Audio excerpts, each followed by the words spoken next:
A while back, I made a kite template that I called Lucky 25. The reason it's 25 is that it uses a bow length of 25 inches. So I just called it Lucky 25. Now I've flown this kite for quite a while in all kinds of winds, and it flies very well. It's very predictable and consistent. So I like the kite in general. So being a person who likes to experiment and has a little extra dose of curiosity, I think, I decided that I wanted to try a few modifications to this particular kite and see what happens. The first one was this. This is from the template here, this kite, but the material is something that I experimented with. This is a very soft, flexible center strip that's about 2 inches wide.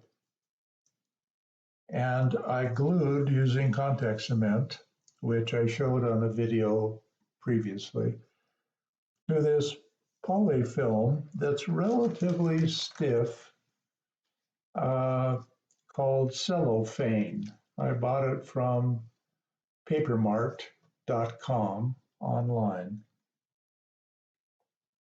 Now on all my kites, on the nose leading edge, I tape on a piece of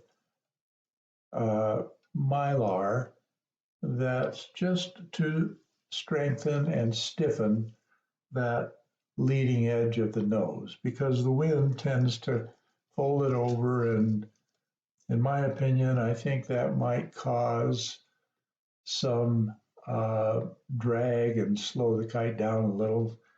And putting this on seems to help a little bit. So that's what I do on most of my kites. So that's what I did. Now, when I flew this kite, the first time was in winds that were between 0 and 5 miles an hour. Now, this has a 25-inch long bow. The bow material is a carbon fiber rod that's 0.059 inches in diameter. If I used one that was 0.05 inches in diameter, this kite would fly and probably fly very well in no wind at all.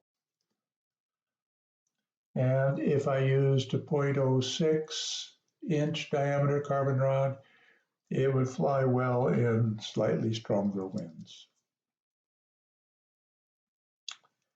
But when I flew it, I was pleasantly surprised at two things. Its speed, very fast, and very quiet.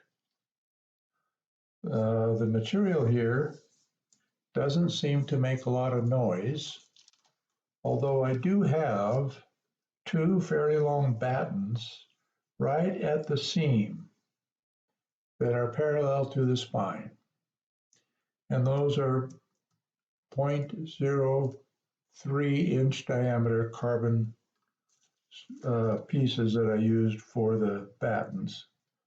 The battens could be drinking straws, they could be anything that would stiffen it and not add a lot of weight. So this was a pleasant surprise. And after that, I thought, well, maybe I could modify the shape and it would also make a difference. So I took this basic pattern and decided to make the shape slightly different. I used the same bow length, the same nose shape, but I changed the way the trailing edge was so that maybe you could see it better this way. The trailing edge is just a little bit different shape than the original, And I call this shape fat tail. Now, fat tail, this is the pattern that I used.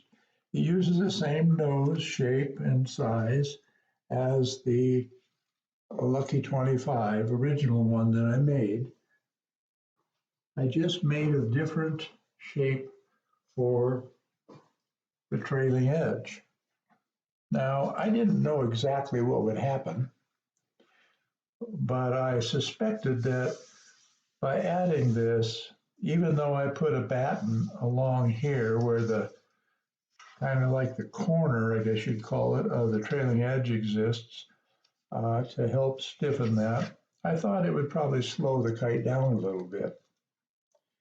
Well, when I flew it, that's exactly what happened. It was slightly slower in forward speed, but it had some very interesting other qualities that I really, really liked, and it surprised me. One of them was that when this kite gets in very light wind, as it gets close to the edge of the wind or beyond the edge of the wind, it flies really, really well, very predictable and very, relatively speaking, stable compared to most fighter kites. And the most impressive thing I noticed was when I flew this kite close to the ground, where the ground wind turbulence normally will affect how predictable a kite will behave when it's that low to the ground, this one was very much better. And I would use it in a competition where I was anticipating using very low flight frequently, because even though it's slightly slower in forward speed, boy, it is a really good kite when it comes to dealing with light wind and a little bit of a turbulent wind near the ground. So that was a success in the sense that I learned a few things and I like the way it behaves. It has two battens on each side. They're all parallel to the spine. So then I thought, well, if I expanded the trailing edge and it did that, what would happen if I reduced the size of the nose and the trailing edge? So I made this kite, which is, I call snub nose, because it uses the same bow length, same wingtips, but the difference, look at the difference in the amount of sail area and the nose sail area. It's a really much smaller kite in the sense of surface area, but the same bow, same spine, other than the spine being shorter. And that kite is something that when I flew it, it also surprised me.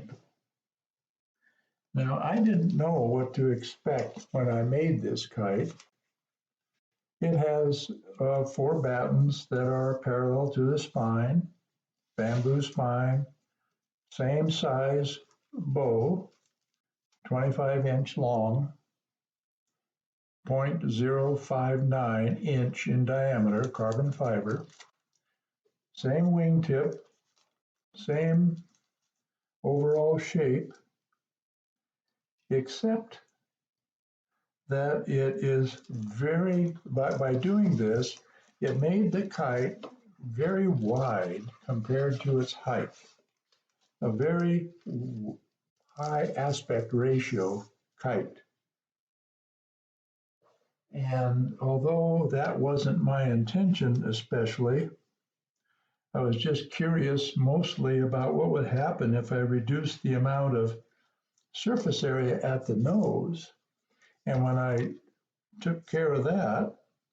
Then I didn't like the way the spine extended so far, so I reduced the spine length to balance it out in my opinion, in a visual way only. It wasn't anything scientific. So this kite was surprising. It was really a good flying kite, very fast, faster than I expected, and performed very, very well. Now, this was again in 0 to 5 mile an hour winds. It wasn't quite as predictable near the ground or beyond the wind edges where there was no wind. It wasn't quite as good there as either the Lucky 25 or the Lucky 25 Fat Tail. But this is a really good flying kite, and it has a very nice appearance in the sky when it's flying. It has an unusual shape that it takes that makes it look good, and it does fly quite fast. I think it is the fastest of the three. Until I compare it, though, in an actual line touch competition with some other flyers, I won't have a clear idea. But overall, I really like it. And I will put a photograph of each of these three templates that include all the dimensions at the end of this video. So if you want to make a kite like any of these three, or similar to them, or to use any of them as a base for your own design, all the dimensions are here and you'll be able to do it easily.